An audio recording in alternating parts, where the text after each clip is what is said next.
नमस्कार दोस्तों। देखिए मित्रों, आज जिस विषय पर मैं बात करने वाला हूं, ये आपने वीडियो की हेडिंग में देख लिया होगा कि जीवन में ऐसा समय जब कोई भी साथ देने वाला नहीं हो, तो ऐसे समय में हमें क्या करना चाहिए।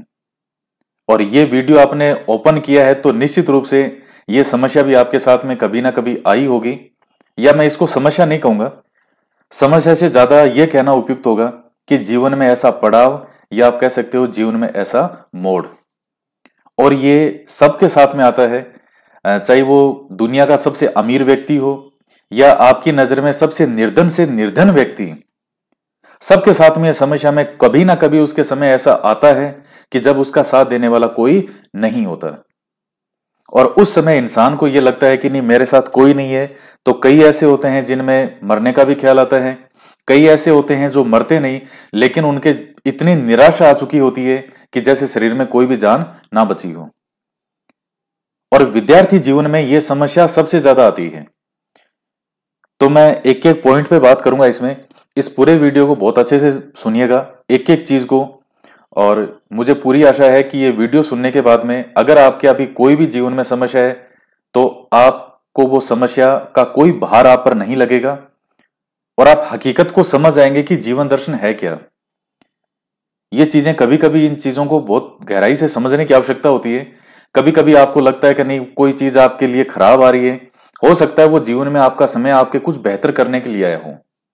वो आपने एक बार कहानी सुनी होगी कि वो एक राजा होता है और एक बार शिकार करते समय जो उसकी अंगुली है वो किसी चीज से लग गई और अंगुली जो है वो जो है कट के गिर जाती है।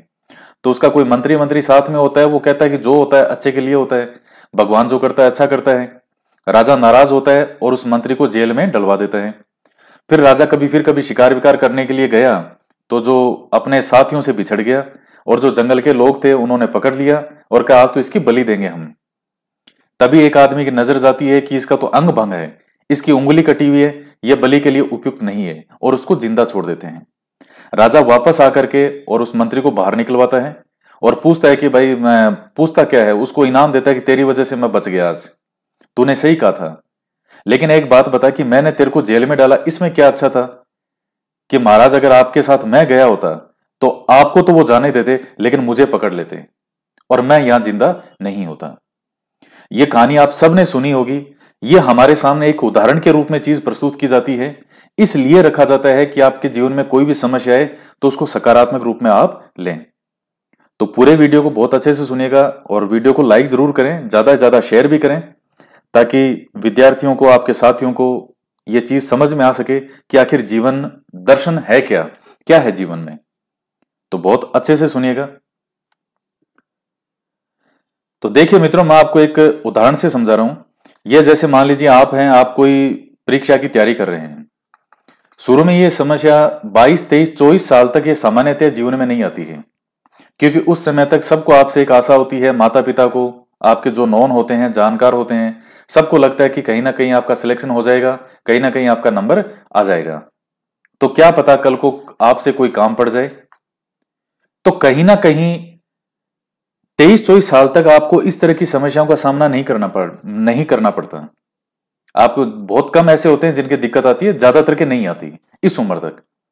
लेकिन जैसे जैसे 24-25 साल की उम्र से, आयु से आगे आप बढ़ने लगते हैं, 26, 27, 28, 29, 30 की अवस्था की ओर जब प्रस्थान कर रहे होते हैं, यह वो समय होता है जब जीवन में सबसे बड़ी समस्या यह होती है कि किसी परीक्षा में सिलेक्शन नहीं हो रहा, 4, 5, 7 एग्जाम दिए, किसी में भी नंबर नहीं आ रहा। सबको लग रहा है कि नहीं, अब आपका नंबर नहीं आएगा। तो लोगों का व्यवहार भी बदलने लग जाता है। जो शुरू में आपको देख के और पूछते थे, अरे क्या हाल है, कैसे हो, वो हाल भी पूछना बंद कर देते हैं और आपको देख करके नजर फेर लेते हैं। और बाहर वाले तो जो फेरते हैं, दुख तो तब होता है आपको जब आपके घर वाले भी आपसे नजरें फेर लेते हैं, माता पिता भी नजर फेर लेते हैं कि भाई होता तो है नहीं, सारे दिन घर पे यूं ही पड़ा टाइम पास करता है और ऐसे ही यूं है। तो या फिर कुछ ऐसी बातें जो नहीं कहनी चाहिए माता पिता को भी। भाई संतान जब मेहनत कर रही है, अपना सही तरीके से मेहनत कर रहा है, और अगर नहीं हो रहा तो नहीं हो रहा, कोई और काम बेहतर हो सकता है। तो कहीं ना कहीं ऐसा समय आता है जब सब लोग आपका साथ छोड़ देते हैं। आप कभी यह सोच के देखिएगा कि जीवन में मैं आपको कुछ ऐसे लोगों के बारे में बता रहा हूं कि आपको लग रहा है कि मेरे साथ कोई भी नहीं है। गीता रहस्य पुस्तक के बारे में आप जानते हैं किसने लिखी है? लोकमान्य बाल गंगाधर तिलक ने। वो पुस्तक किस जगह पे बैठ के लिखी गई थी? जेल में। और गीता रहस्य के बारे में यह कहा, देखिए गीता रहस्य मुख्य रूप से क्या है? मुख्य रूप से यह कर्म प्रधान है। गीता में मोक्ष के कई मार्ग बताए गए हैं, जो असली गीता है, ओरिजिनल गीता जो है, और उसमें जो महत्व अधिक दिया गया है वो कर्म को दिया गया है। और भगवान कृष्ण अर्जुन को भी यही संदेश देते हैं कि जीवन कैसा होना चाहिए? कर्म प्रधान। अर्जुन कहता है कि मैं तो सामने मेरे जो कौन है, कोई दादा है, कोई है, ये सब मेरे सामने, ये तो मेरे अपने हैं, तो मैं यहां से छोड़ के जंगल चला जाऊंगा, जंगल मतलब वन प्रस्थान कर जाऊंगा, यहां नहीं रहूंगा मैं, और मुझे कुछ नहीं चाहिए। भगवान कृष्ण ने कहा नहीं, ऐसे ऐसे नहीं है कि मैं तो चला जाऊं, नहीं जाएगा। हथियार पकड़, हाथ में आइए, उठा तेरा धनुष और युद्ध कर। जीवन कर्म प्रधान है, आप भाग नहीं सकते। तो कर्म की व्याख्या ओरिजिनल गीता के बाद में अगर किसी ने की है सबसे बेहतर, तो ऐसा कहा जाता है वो बाल गंगाधर तिलक ने इस गीता रहस्य में की है। और अगर आपने गीता रहस्य पुस्तक को नहीं पढ़ा है तो एक बार जीवन में इसको पढ़ करके देखिएगा, आपके अंदर आग लग जाएगी पूरे सीने में। तो गीता रहस्य की रचना, इतना महान ग्रंथ मानिए आप इसको, इसकी रचना कहां हुई? जेल में। भगवान श्री कृष्ण, उनका जन्म कहां हुआ था? जेल में। महात्मा गांधी ने एक से बढ़कर एक जो किताबें लिखी, कहां लिखी? जेल के अंदर। जवाहरलाल नेहरू ने कहां लिखी? जेल में किताबें, जिनके अंदर पूरे जीवन का सार, पूरा ग्रंथ है वो। तो जीवन में समस्याएं हमारे ऊपर आती है, और जब हमें लगता है कि हमारा साथ देने वाला कोई नहीं होता, हकीकत में यह वो समय होता है जब ईश्वर यह चाहता है कि आप अपने जीवन में सबसे बेहतर करके दिखाओ। इसलिए ईश्वर खुद यह चाहता है कि आप इन सब चीजों से हट जाओ, क्योंकि व्यक्ति जब रिश्तों के मोह पाश में पड़ा होता है, चाहे वो माता पिता के ही मोह में हो, मैं मोह की बात कर रहा हूं। मोह मतलब होता है बिना सोचे विचारे, बिना उस व्यक्ति के लिए अंध भक्ति कह सकते हो या एक अंध आसक्ति कह सकते हो, चाहे वो माता पिता के लिए हो, चाहे आपके जो कोई और रिश्ता हो, या किसी और जिसको आप चाहते हो। आपके जीवन में कोई भी इंसान हो सकता है। तो जब व्यक्ति जीवन में अधिक मोह के अंदर होता है तो कभी भी वो अपने जीवन में कुछ उतना बेहतर नहीं कर सकता वो, क्योंकि भाई मोह के अंदर जो इंसान होता है तो वो जीवन में ज्यादा कुछ करने के बारे में सोचता नहीं। उसको लगता है मुझे सब कुछ मिला हुआ है, माता पिता का प्यार मिला हुआ है, घर में प्यार मिला हुआ है, सब कुछ जीवन में है, तो मैं क्यों करूं। और यही वो समय होता है जब आपके साथ जीवन में कोई भी आपका साथ देने वाला नहीं होता, यहां तक कि माता पिता भी साथ नहीं देते। मेरे पास में बहुत ऐसे आते हैं विद्यार्थी कि सर माता पिता ने भी साथ छोड़ दिया है और वो भी बिल्कुल भी साथ देने को तैयार नहीं है, जबकि हम पूरी मेहनत कर रहे हैं। हकीकत में यह वो समय होता है जब आप जीवन में अपना सबसे बेहतर करके दिखाओ। और आपका जो जीवन का लक्ष्य है, आप जीवन में जो प्राप्त करना चाहते हो, चाहे आपका कोई भी लक्ष्य हो, उसके लिए सबसे बेहतर है कि आप अकेले जो है वो अपना काम करो। बाकी जीवन में, और मैं पहले भी मैंने मेरे वीडियो में कई बार ये कहा है कि जीवन में सबसे अच्छी पढ़ाई वही होती है जब आपके जीवन में कभी कोई रिश्ता उस समय नहीं होता। माता पिता, भाई बहन, दोस्त, प्रेमिका, लवर, लवरिया, आपके जीवन में कोई भी जिस वक्त नहीं होता, यानी उनका उस समय आपके जीवन में कोई स्थान नहीं है, वही आपके जीवन का सबसे बेस्ट टाइम होता है अपने आप के निर्माण के लिए, स्व निर्माण के लिए। और ये जो बात कहते हैं कि जिसके साथ कोई नहीं होता उसके साथ ईश्वर होता है, ये 100% बिल्कुल सही बात है। ये कि जिसके साथ कोई नहीं होता तो उसके साथ ईश्वर होता है। भाई हम सबको किसने बनाया? ईश्वर ने बनाया है। तो क्या ईश्वर अपनी संतानों को, जो नए कार्य कर रहे हैं, जो अपनी दिल जान से मेहनत कर रहे हैं, क्या उनको ईश्वर अकेला यूं ही जिंदगी में कहते हैं कि तुम मरो चाहिए, मुझे कोई मतलब नहीं है? नहीं। पर ऐसा थोड़ी ईश्वर आपको आके दिखाएगा कि आजा मैं तेरे साथ हूं।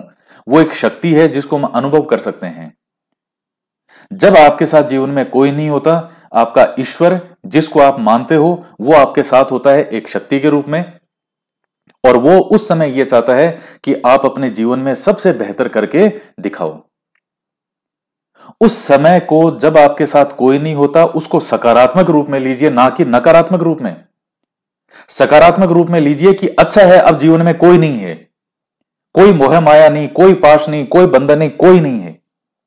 और वही आपके जीवन में सबसे अच्छा समय होता है अपने आप को बेहतर साबित करने के लिए। तो जीवन में आप बड़े से बड़े उदाहरण देखिएगा, मैं आपको ऐसे ऐसे उदाहरण बता सकता हूं।